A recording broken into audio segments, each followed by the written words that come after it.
Howdy everyone, Warsarcy here, and today I'd like to talk a bit about the next generation of gaming, more specifically next-gen consoles. I not only want to talk about what we know so far, but I'd also like to speculate a bit on some things, such as release dates, exclusives, who I think will lead the generation, some of my concerns, and go over some rumors. I want to start first with some rumors on the PlayStation 5.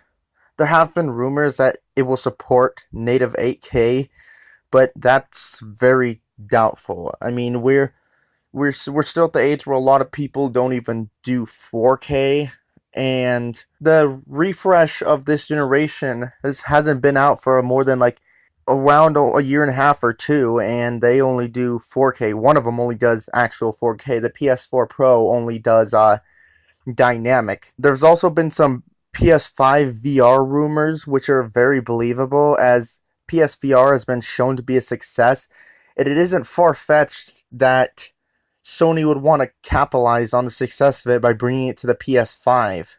I don't think the PS5 will launch with VR, or even if it does, I don't think it will be included with the base console, as that would make for a pricey console and harm the sales, kind of like how the Kinect harmed Xbox One sales at the beginning of this generation. But I do think it is likely we will see a VR for PS5. Outside of this, there isn't much to speculate on with the PS5, as Sony hasn't said much about it, and there aren't really that many interesting rumors that haven't already been talked about. So, moving on to the next Xbox, which has been known as Xbox Scarlett, there are varying stories I've heard, and while Microsoft has been quite vocal compared to PlayStation on how they're preparing for the next generation, we still don't know much. As of now, we have Microsoft working on Project xCloud, which at the moment lets you stream Xbox One games to mobile devices. I don't know if they'll develop this further to be a competitor of the next generation, or if it is just meant right now for the current generation. But there is the possibility that Microsoft will use this to compete alongside physical hardware. Now, depending on a few things, such as if this remains just on mobile devices for the time, or if they plan to sell their own sort of streaming versions of next Xboxes, this could harm them in sales. If they just offer a free open gateway to next Xbox games, this will definitely hurt them. However, if they release a streaming version of the next Xbox alongside a hardware version of the next Xbox, then depending on pricing, it could come to actually aid them in sales and provide even more options for the consumer, potentially bringing in an even larger audience to the Xbox platform. Personally, I'm not ready for an age of gaming where we all stream our games, because stupid companies like Comcast, or as I call them, Crapcast, still exist. But it seems like we're getting closer and closer to it. Microsoft is apparently set to release a discless Xbox One S soon, which may be testing the waters for the next generation. This seems to be only one of the ways Microsoft may be using the end of this generation to determine the best strategy of the next generation, as there may be new iterations of the S and X on the way as well. Next, I want to talk about both next-gen systems. For specs, native 4K is basically a requirement. The PS4 Pro did dynamic 4K, and the Xbox One X upped it with native 4K, so the minimum bar has been set at 4K. I think that both consoles will launch backwards compatible, at least with one generation previous, meaning the next Xbox will be Xbox One backwards, and the PS5 will be backwards compatible with the PS4. Not sure how late. I don't know if any previous generations before that will be at launch or later, but they might be. Because Xbox has had the advantage this generation, not only offering Xbox 360 games, but original Xbox games as well.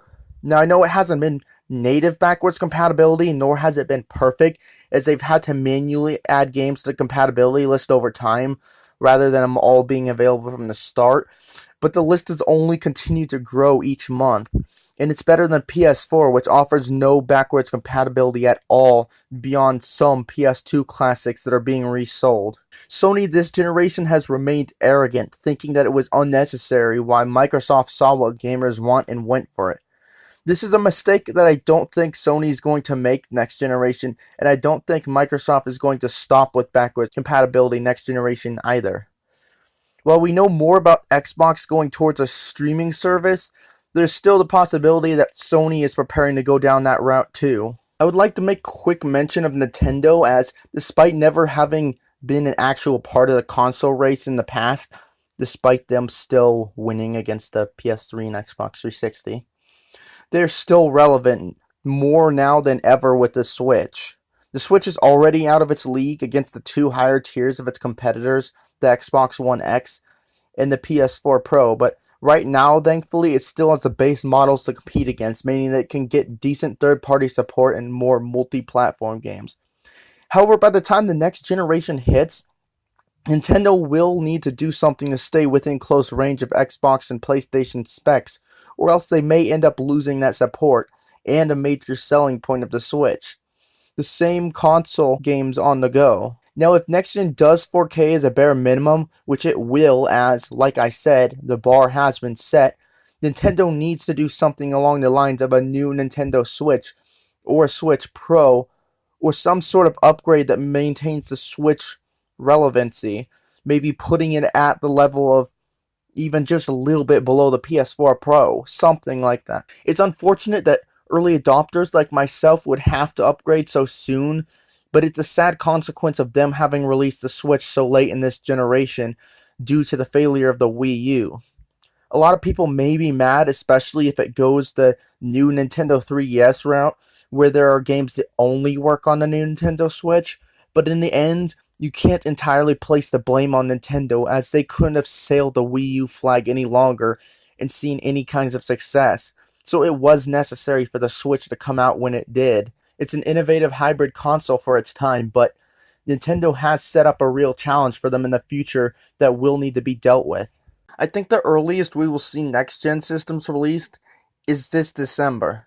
Now I know that's very, very unlikely, but I still think there's a very small chance that it could happen. At the very least, I feel that we're going to maybe at least be able to pre-order next gen systems this December if they've been revealed at E3, and that they'll release sometime in 2020. It's likely that this year we will have the reveal of both next gen systems, likely during E3, at least for Xbox. As for how Sony would plan to reveal the PS5 since they're skipping E3, I have no idea, but they have ways to do so. It isn't a guarantee, though, that they will be revealed at E3, as Sony dropped out of E3 due to not having anything worth showing, meaning if they had the PS5 ready to reveal, there's no way that they wouldn't want to show it off alongside the next Xbox, unless they plan to do what Nintendo did with the Switch and reveal it through massive marketing and advertising. There may be a chance that the next gen systems won't be revealed until next year, though. If they are revealed next year, there's a chance it will be at the beginning of the year with them releasing around E3, or they will be revealed at next year's E3, which is kind of a stretch away, and released near the end of the year like they usually do. Next, I'd like to move on to the subject of who I think will lead the next generation of gaming. If you'd asked me earlier in 2018, I'd have said without a doubt that Microsoft has the advantage for next generation. They've been far more consumer friendly than Sony this generation. They support crossplay. They've got Game Pass that offers exclusives right away. They currently have the most power with Xbox One X. They're preparing some good exclusives for the launch of next gen. They had so much over Sony that would have almost guaranteed almost all but hardcore PlayStation fans transition to Xbox. But now, Sony has taken away most of those advantages. Sony finally allowed cross-platform play, not as a show of goodwill, but because not doing so and continuing to get bad publicity on the subject would risk future sales of the PlayStation brand. Their PlayStation Now service, while still not as good as Game Pass in my opinion, went from only streaming games to downloading PS4 games as well, copying Microsoft. Again, not as good as Game Pass, which is also cheaper and has more value, but it still has more games, at least when PS3 and PS2 games are added up. Speaking of more games, if the PS5 supports PS Now, as it likely will, then I have a feeling that unless Microsoft even further increases the value of Game Pass, that PS Now might have an advantage over Microsoft's Game Pass, other than the price wise. The reason I say this is that both competitors seem to be preparing for a streaming era of gaming, or games as a service, as I've heard it being called, meaning no longer downloading games, but rather streaming everything. Microsoft is already planning for you to be able to play your Xbox games anywhere, which they've already done on Windows 10, which I'm personally not a fan of, but who knows how well it will go. As of now, it can be assumed that there may be both a streaming option and hardware option for next generation. At least for exclusives, I think Microsoft may come out swinging harder than Sony. The reason I say this is because Microsoft has had so little exclusives for the Xbox One as of lately, and the ones that they have had haven't had the best reception. So Microsoft has been buying studio after studio while continuing to focus on next gen. If they have all these studios focusing on their next console, then I think the next Xbox is going to launch with a ton of high quality exclusives. On a quick note, I think that Halo Infinite may end up being a next gen title. It only makes sense as I don't think, given the state that Infinite has been shown in, that it'll be ready in time for this generation before the next Xbox launches. At least if it launches as early as people assume it will. Who knows, maybe I'm wrong, maybe Infinite will even launch on both Xbox One and the next Xbox. This could be a good move, but it could also eat at the sales of the next Xbox, as people who might have bought a next-gen Xbox for Halo will instead stick to the One.